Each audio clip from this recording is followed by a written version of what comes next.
they're dead.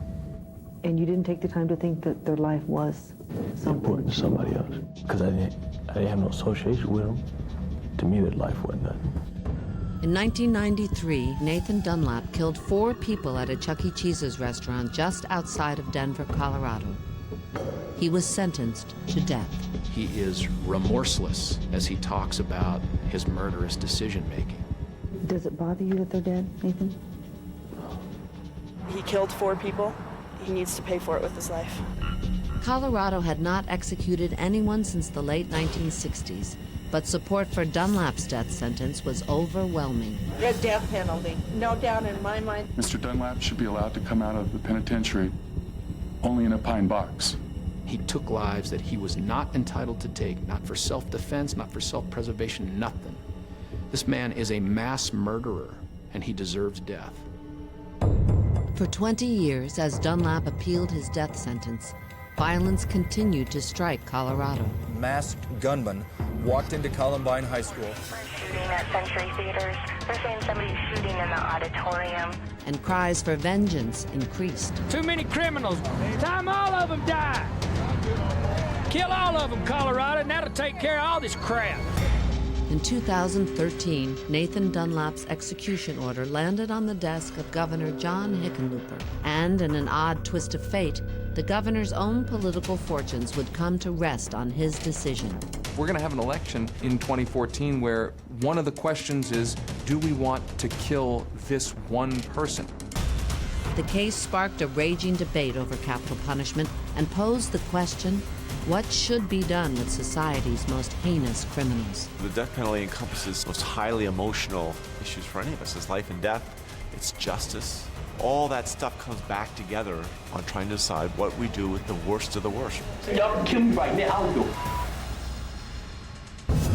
There's a body in the water. He was butchered and murdered.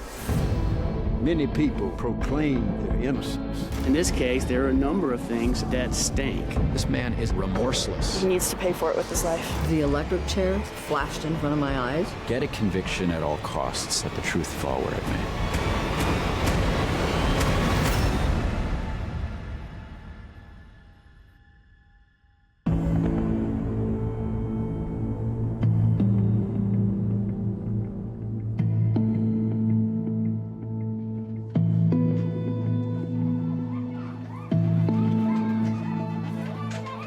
In Aurora, Colorado, on the night of December 14th, 1993, evil was about to strike in the most unlikely of places. It was Chuck E. Cheese. It was a family place. You go there to play games. You go there to play with your kids. 20-year-old Bobby Stevens, father to a newborn baby boy, was working a double shift in the pizza restaurant's kitchen. I picked up the Chuck E. Cheese job as a second job to help with the income and, help with Christmas that was coming. I'd only been there for 2 weeks, but it was business as normal. Also working that night were 19-year-old Sylvia Crowell, a student at nearby Metro State College, Ben Grant, a 17-year-old high school wrestler, and Colleen O'Connor, also 17, a senior at Eagle Crest High School. Marge Kohlberg, 50, and a mother of 2, was working her first night alone as manager.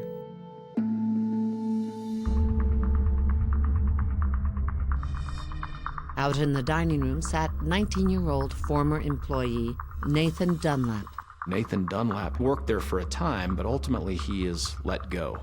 He has a bit of an attitude problem and is a bit of a discipline issue for the management.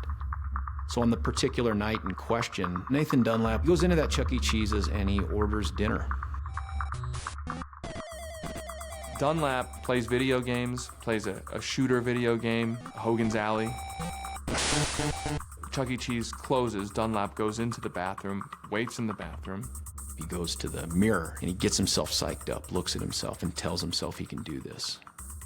And he pulls out his gun and he walks outside and he starts to shoot people in the head.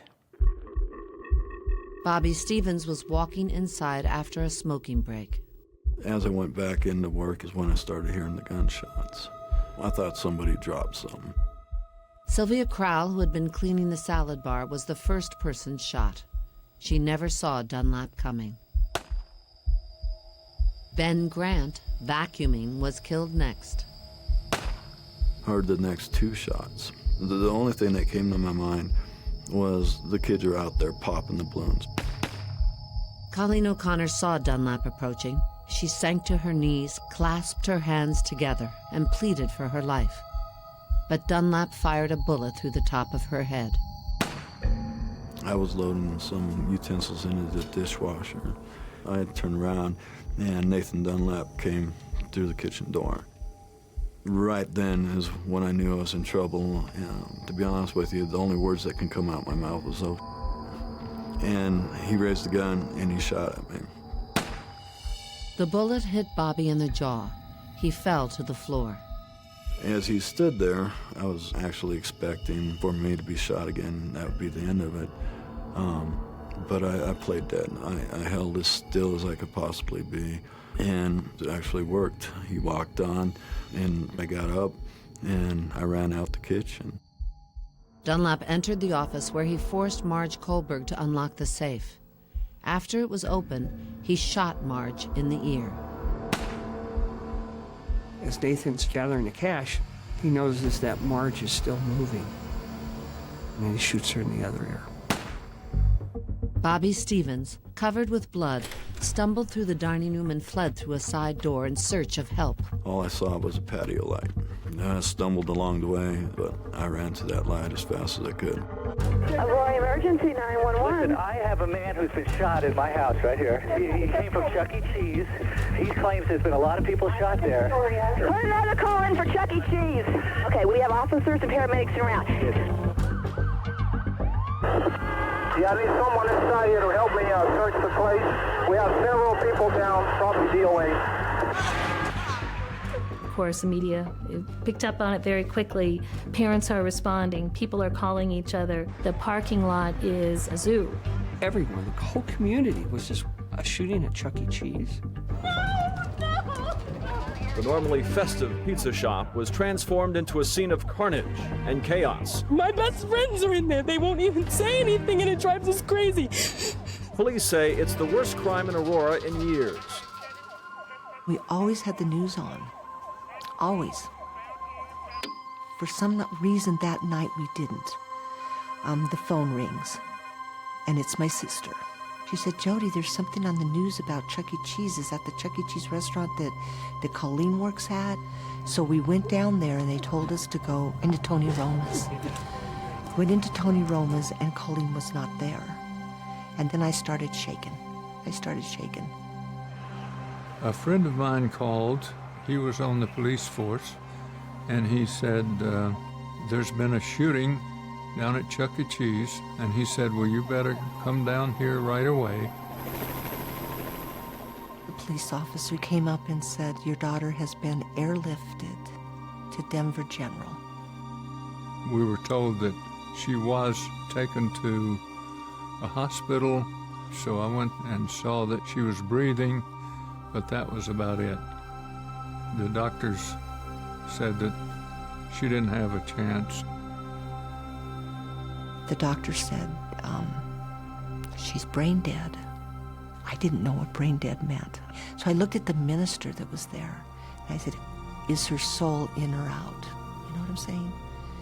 And he said, she's with God now.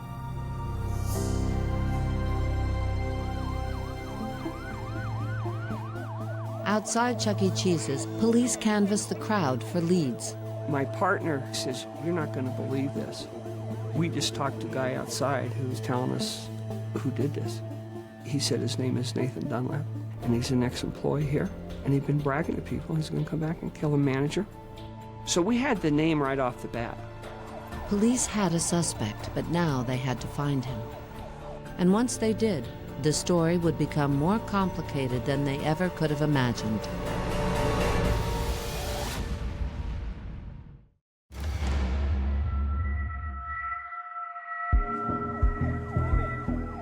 As police in Aurora, Colorado began investigating the brutal murders at Chuck E. Cheese's, they immediately focused on a suspect, disgruntled ex-employee Nathan Dunlap. Dunlap had apparently been very open about his plans. Sometime in December, he begins to tell his compatriots, his friends, that he intends to rob Chuck E. Cheese's and he's going to kill everybody in there. Following the shooting, concerned parents rushed to the scene. Among the crowd was Nathan Dunlap's mother, Carol. We started talking with her, and her views at that point was that he didn't do this, but if you think he did, let's get this taken care of. She called him, and she told him, you need to come home and talk with the police right now. They ended up finding him at his girlfriend's house. He was having sex with her, and when he got the call to come back to his house, which was his mother's home, he got in the shower. After scrubbing away any physical evidence, Nathan was picked up by police and questioned. Left my house around 9:20 in the evening. Yeah. Nathan told them, I went to Chuck E. Cheese. I was hungry. I went in, ordered a sandwich. After that, few minutes later, I left. Nathan said he learned about the massacre from the news. They thought for sure he's part of this, but what do we have to hold him? Nothing. Shooting survivor Bobby Stevens was unconscious in the hospital and unable to help police. But once they interrogated Nathan's girlfriend, Tracy, things changed. Tracy admitted Nathan had arrived at her house with bundles of cash and a gun, asking her to help dispose of the evidence. That afternoon, police took Nathan into custody. Over the next few weeks, investigators learned that before going to Tracy's house, Nathan visited 2 other friends and bragged about killing people, execution style, at Chuck E. Cheese's. He told them what he did. He showed them the evidence of it. He showed them money. He showed them trinkets that he'd picked up. These other people, they were charged as accessories. On December 23, 1993, police charged Nathan Dunlap with 4 counts of first-degree murder. Prosecutors would now need to decide what punishment to seek, life in prison or the death penalty. For local residents, the murders at Chuck E. Cheese's crossed a clear red line. Enough was enough. I became the district attorney of Denver in June of 1993, and it was at the beginning of what later became termed the Summer of Violence because of the amount of pretty high-profile crimes, and it was on the 10 o'clock news almost every night. An epidemic of violence is sweeping American children out of homes and classrooms and onto our meanest streets. Cops say they've never seen anything like it. Our quality of life is being threatened when our children can't play in the street. I mean, there were children that were just random victims because one gang member shot at another. Our babies, just leave them babies alone. I'll tell you, the public was frightened. Amplifying nationwide fears, the media seized upon a label for a new class of ultra-violent offenders. Criminologists call them super predators, as Deborah says. Super predators? Yes. Super predators. The super predator was about juvenile kids who had access to guns and didn't seem to have developed a conscience over time. Police departments in our cities warn of a new generation of, quote, super predators who have no compunction about taking human life. The narrative became about violence, gang violence, juvenile violence, and having Nathan Dunlap kill 4 people at a Chuck E. Cheese just fed right into all of that. For many, Nathan was the definition of a super predator and deserved nothing less than death. He had escalating violence throughout his teenage years. He started robbing places with a golf club, and that escalated to guns eventually. We learned that Nathan Dunlap had been involved in some very serious crimes. Prosecutors first tried Nathan for one of the robberies and convicted him. With a violent crime now on Nathan's record, the DA's office announced they would aggressively pursue the death penalty.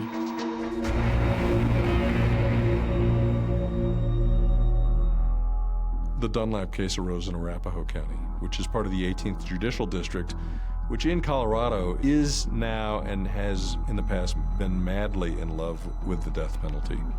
By the time Nathan's murder trial began in 1996, the verdict seemed to be a foregone conclusion. The trial then essentially becomes about whether what Nathan Dunlap did is deserving of the death penalty. In fact, before trial, Nathan's defense team made an offer to the state. Nathan would plead guilty in exchange for a life sentence. It comes down to what's the appropriate sentence that we were seeking. Is it appropriate to plead this to a life in prison? And it was not. At trial, Nathan's lawyers called almost no witnesses and offered little defense for his actions. It took the jury only 3.5 hours to come to a verdict. We, the jury, find the defendant, Nathan Jared Dunlap, guilty of murder in the first degree. And during sentencing, the jury delivered a clear message, giving Nathan 4 death sentences, 1 for each victim. It has to be all 12 jurors saying, I personally agree with a death sentence. If one person says no, then it's a life sentence. Though he'd been impassive during trial, at the hearing where the judge officially imposed the death sentence, Nathan responded directly to remarks by the victims' family members. Man, I don't give a about you, your mama, your whole mother family, man. You know what I'm saying, sir? I don't give a about you, man. Nathan lost it. He blew up. He was screaming. I ain't take none of your I think people in the courtroom got to see Nathan Dunlap as Nathan Dunlap. I don't even give a man. You know what I'm saying? Y'all can kill me right now. I don't give a you know what I'm saying? How angered he could be, how vicious he could be. When you saw him and you saw the look on his face, he was a different person. I'm sorry, dude. I'm sorry. Man, you know what I'm saying? Take that out this one. But in the years to come, disturbing new details would emerge about Nathan Dunlap. Details that would help explain his violent actions and also weigh heavily in the governor's decision whether or not to put Nathan to death.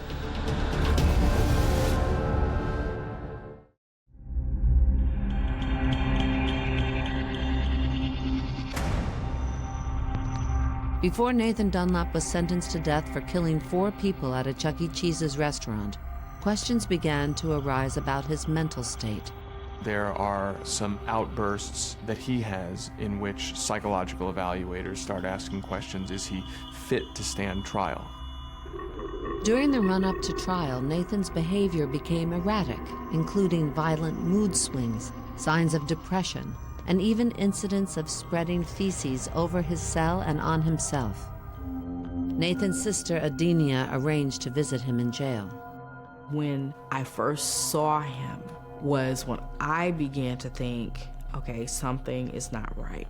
His eyes were glassy, and his hair was everywhere, and he was rambling, and I was trying to get him to calm down. Nathan was put on suicide watch and moved to a padded cell. His eyes reminded me of seeing my mother when she was in a manic episode. So when I saw him, I saw her eyes.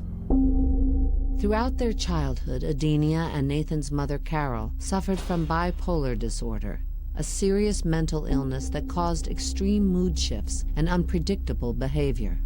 Nathan Dunlap's mother would at times berate the children, wake them up in the middle of the night, walk around the home naked. During Carol's manic episodes, she might experience hypersexual behavior in addition to severely abusing her children. As a child, when you see that, it was very confusing. Carol, whose father and brother were also bipolar, was in and out of institutions. My mom would go to the hospital. We wouldn't really understand what was going on, so my dad would take care of us. The abuse and intimidation from my dad started very early with Nathan by grabbing him in the collar, picking him up. It wasn't anything for him to hit him and knock him.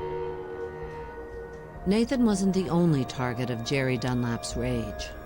My dad did sexually abuse me probably from the time I was about 9 until 14. And there was a time where Nathan came downstairs when some of this was going on, and my dad thought that he saw it. And I think after that, abuse was really bad. I mean, it was horrible.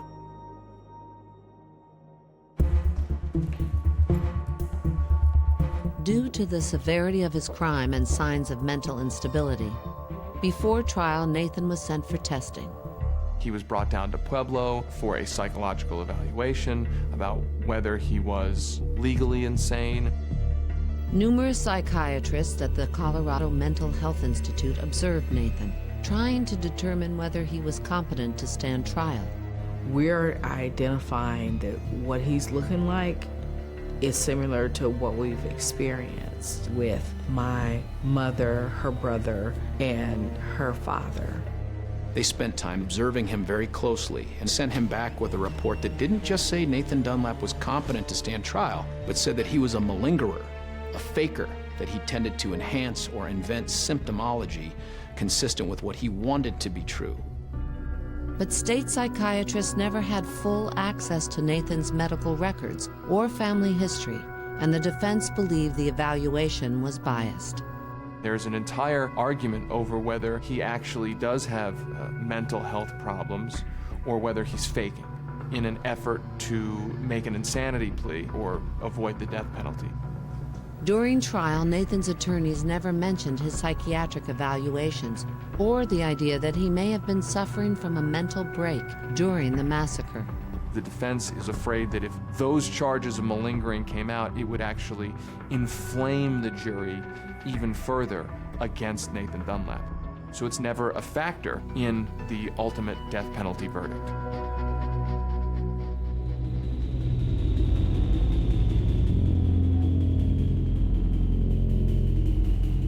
Right around this time, towards the late 90s, Colorado executed its first prisoner in about 3 decades. Colorado Department of Corrections inmate Gary Davis was pronounced dead at 8:33 this evening. Gary Lee Davis's execution sent Nathan into a tailspin. The guards were really taunting him that he was next. And that day, he had a manic break. He really just started ranting and raving and had to be hospitalized shortly thereafter. Nathan's ongoing psychiatric struggles brought about a major shift in his appeals strategy. Now with a new team of lawyers, the legal arguments would be based squarely on Nathan's mental health. They proceeded to file, over a period of years, his motion for post-conviction relief, alleging that the trial attorney was ineffective, and so therefore he didn't receive a fair trial. If granted post-conviction relief, Nathan's sentence could be converted to life in prison. And his appeals would bring up a critical question that had long surrounded the death penalty. How mentally ill does a convict need to be to avoid being executed? There's just no competent, credible doctors that will tell you that his evil conduct was the product of being in a manic state, that his conduct was somehow altered by being bipolar or suffering from any other mental illness. The idea that Nathan could escape death due to mental illness enraged the victims' families and the sole survivor. In my head, he had to be crazy. I mean, how else would a sane person walk into a child's pizzeria and shoot 5 people? He selfishly took the lives of 4 other people. And I'm a strong believer in an eye for an eye. The fact that the death penalty was ordered, that was right. That was the thing to do. As far as life in prison, Nathan Dunlap doesn't deserve that. He deserves to die.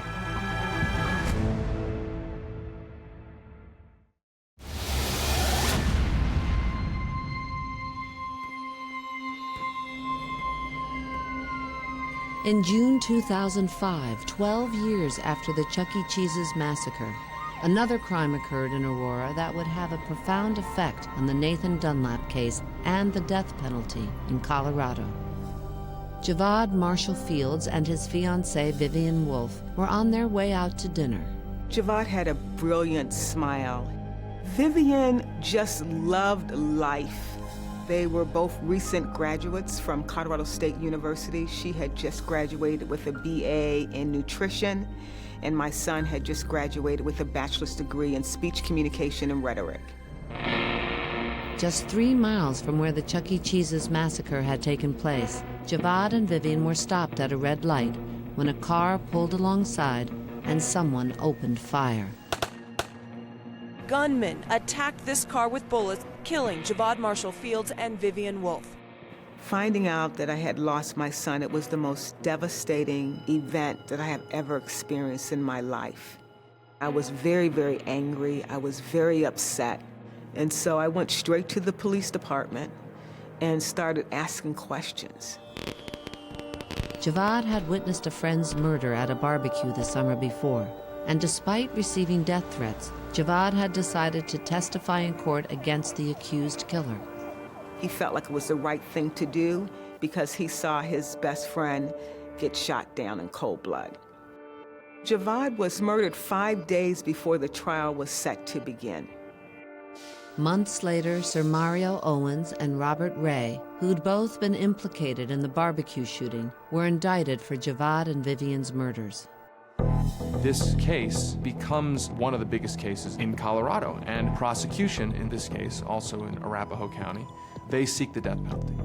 I think it's pretty clear why we sought death in the cases of Sir Mario Owens and Robert Ray. Listen, they murdered a witness to a murder. It's not just its own killing, it's an attack on the entire criminal justice system. They had killed before, so the thought was, what do you give them? Do you give them more time, more life on top of life? But the state's case against Owens and Ray was largely circumstantial, and getting death wasn't guaranteed. So Rhonda Fields took an active role pushing for the ultimate punishment. I was not a supporter of the death penalty prior to the death of my son. But now I believe that there are some crimes that are so heinous that they deserve the highest punishment that the state has to offer. I've seen mothers of people who were killed who have been taken apart by it and their lives ruined. But I've seen people who did a different thing. I did not want another family member to have to experience the grief and the pain that I did. And so I worked with my elected official at the time to pass legislation to strengthen the state's witness protection laws. I was able to pass 2 bills just as a citizen, just working through my own elected official. And so from there, I was tapped to run for office, and I did, and I won. Rhonda was elected to represent Aurora in the state legislature. She won in a landslide. Rhonda Fields becomes a leader on 2 issues. One, for gun control. Very, very, very pro-gun control.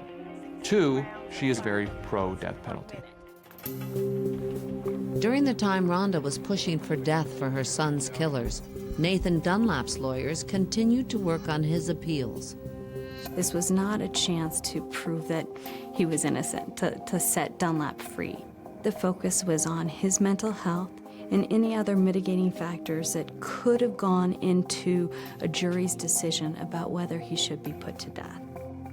Nathan Dunlap's attorneys make a pretty powerful case about bipolarity, saying that this was not properly explored in the original case. By 2006, prison doctors had finally diagnosed Nathan as bipolar and put him on the powerful drug lithium. Once medicated, Nathan's behavior on death row changed radically, and he became a model prisoner. He was an entirely different person from the young man even that I knew. So it certainly has to be a part of why he did what he did. As Nathan's appeals were being reviewed by the courts, a movement to fully ban capital punishment in Colorado was picking up speed. I think that America has hopelessly entangled 2 concepts. One is justice, and the other is vengeance. And we need to untangle those. With polls showing nationwide support for the death penalty dwindling, a bill was introduced in the Colorado State Legislature to outlaw executions. We just felt strongly that we needed to start this debate. We needed to put it out there. As passage of the bill looked more and more likely, it seemed possible that Rhonda's son's killers and Nathan Dunlap might escape the ultimate punishment after all.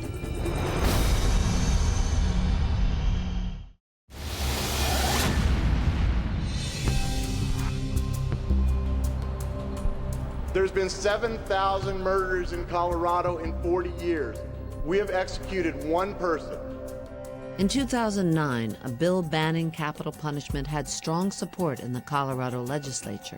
The effort to repeal the death penalty in Colorado came from the fact that there is a budget crisis, and the death penalty is a huge money drain. There's one estimate that the Nathan Dunlap case has cost the state $18 million. It is absolutely more expensive to handle a death case because of the time it takes and the appeals going forward for 20 years. How can we better use resources to be more effective? In addition to its high cost, supporters of the bill argue that the death penalty was used inconsistently across the state. In some counties, the district attorneys go after a life without parole sentence. In some counties, they're known for going after the death penalty. So should your geography really determine your fate? There have been many multiple murders in Colorado that have not been prosecuted as capital cases. So the question is why? When you actually try to probe in what sense is this justice, there is no answer other than, an eye for an eye. This person did this horrible, unspeakable thing, and we are going to do something back to them. Rhonda Fields, who had continued to push for death sentences for her son's killers, spoke out against the bill. I did not want to see the death penalty be repealed in our state because I think it's a tool that our DAs need to have access to. There has to be some level of accountability and punishment for people who commit multiple murders. In the end, the death penalty ban passed in the House, but fell short in the state Senate by a single vote. If you look back over the last decade or so, I'd guess, about every 2 years, the Life for Killers crowd convinces some legislators to run a bill to lower the bar for the sanctions for heinous murders. And those invariably fail. But I don't think that this is just what do I think is the appropriate law to have on the books regarding the death penalty. This is what the state of Colorado thinks. By the time the bill failed, both of Rhonda's son's killers, Sir Mario Owens and Robert Ray, had been sentenced to death. They joined the only other occupant on Colorado's death row, Nathan Dunlap. Critics of the death penalty noticed troubling similarities. Owens, Ray, and Dunlap all went to the same high school. They all were young African-American men at the time that they were charged in their cases, and they were all charged in the same exact judicial district. Why are these three singled out and they're the only people on death row? Race is extremely important, but it's not important as it relates to this concept of death penalty. We happen to have 3 African-American men who are on death row for the same thing, cold-blooded murder. And in my view, it has nothing to do with race. It has everything to do about murder. Over the next few years, Rhonda Fields would continue to be an important voice in favor of capital punishment, especially because the Dunlap case was about to re-emerge in the headlines. After nearly 20 years of court proceedings, Nathan's defense team was running out of options. In 2012, the 10th Circuit Court rejected his final appeal, and a year later, the Supreme Court refused to hear his case. District Attorney George Brockler, now in charge of the case, took decisive action. We set an execution date for August of 2013. Now, Dunlap's last effort to save his life is in asking the governor of the state of Colorado for clemency. In 2010, Governor John Hickenlooper Jr., the popular former mayor of Denver, had won the governor's seat in commanding fashion. This clemency appeal arrives on John Hickenlooper's desk as the last hope for Nathan Dunlap's life. With eyes across the nation watching Colorado, Governor Hickenlooper would be forced to decide whether Nathan Dunlap should live or die.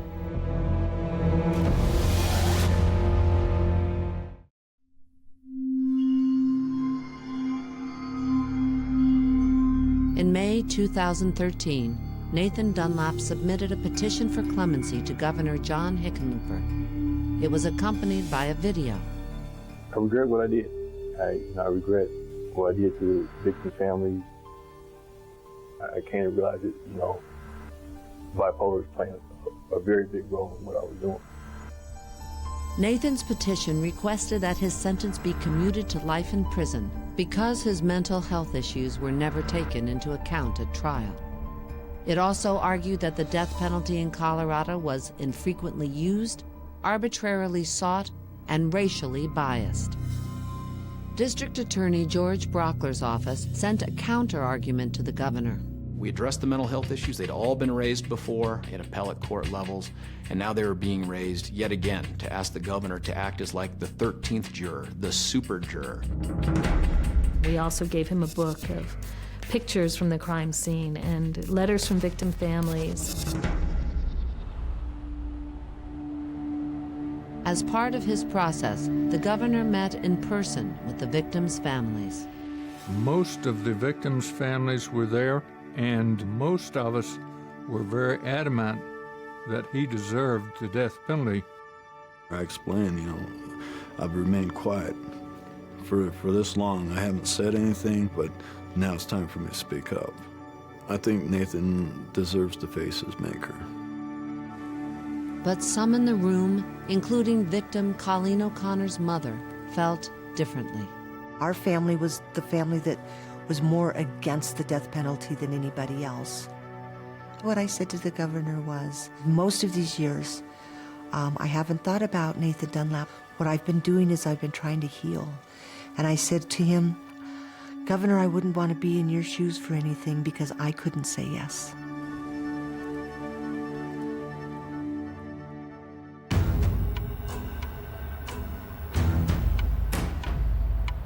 The governor has a lot of power here to sign a death warrant or to commute a sentence. And so you're really presented with, I think, one of the more difficult things a human being can be presented with, is that final decision that comes down to just you. On May 22, 2013, Governor Hickenlooper called the families to inform them of his decision. He then stepped in front of the cameras. Well, we decided to grant a temporary reprieve. The point of having a temporary reprieve rather than clemency is really out of respect to the rule of law. John Hickenlooper ultimately decides to temporarily postpone the execution. Temporarily, but indefinitely. In the sense of, as long as I'm governor, Nathan Dunlap will not be executed. A reprieve is the last thing anybody expected. It's kind of a yes or a no issue, and a reprieve just defers it. It's like a timeout. The last reported use of this reprieve power that we could find was in the mid-1890s. They found him guilty and sentenced him to death based on laws that were passed in Colorado by Coloradoans and remain on the books to this day. Reaction was swift and vitriolic. I'm so furious, I can't tell you. John Hickenlooper basically made a mockery out of the judicial system. I just felt like he's driving a tank over us. This man, he's got to be a ballless wonder. That's all I can think of him.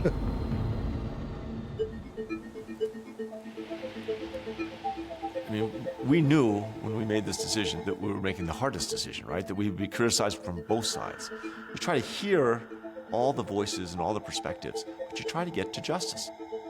Justice is really dispassionate. That's part of the governor's role when the governor comes in after this whole arc of judicial process and has to say, do we miss anything? Is this really the right decision? There's no question that this was cold-blooded murder in the most evil sense.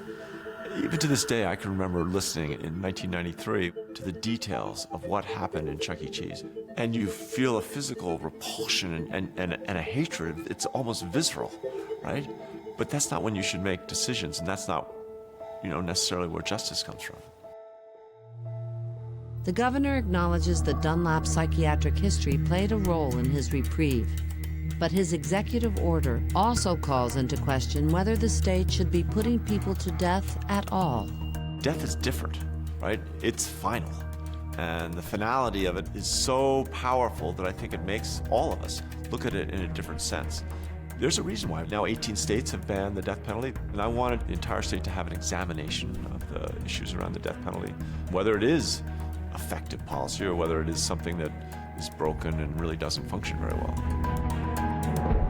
But by making the reprieve temporary, the governor left open the possibility that the next election will decide Nathan Dunlap's fate. And the day after his announcement, one of the governor's biggest political opponents declared his candidacy. If I'm elected governor, let's see, 20 minutes after I actually enter the office and get a pen in my hand, I will rescind the order. When the death penalty is subjected to an election, whether a gubernatorial election, in this case with Nathan Dunlap, or a ballot measure, we are saying essentially that the emotions of the mob should rule. Certain things are simply not up for a popular vote, and I believe whether someone lives or dies should be one of those things. You know, it goes back to public stonings and lynchings, you know. We don't have mob justice.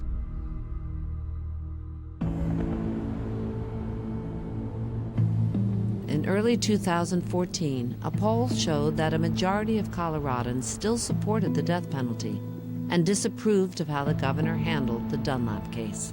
We believe in upholding the law, and the law says execute him, and it's well-deserved. The governor made it a political issue. I mean, there is one person in the state of Colorado who is more interested in the governor being reelected than even the governor, and that's Nathan Dunlap. Despite running on a pro-death penalty platform in 2010, Governor Hickenlooper recently stated publicly for the first time he is now against the death penalty. Meanwhile, Bob Beaupre, who won the Republican gubernatorial nomination, has said unequivocally that if elected, he will put Dunlap to death. But whether that will provide justice is still an open question. Is executing someone 20 years later really the kind of retribution that is making us as a society a better society? I got a daughter murdered, I should be going, kill him, kill him, kill him. But you know how I feel? Nathan rotting where he's rotting is actually worse than the death penalty. I think that he deserves to stay exactly in the hole that he's in and to just suffer and think about what he did. Let him rot.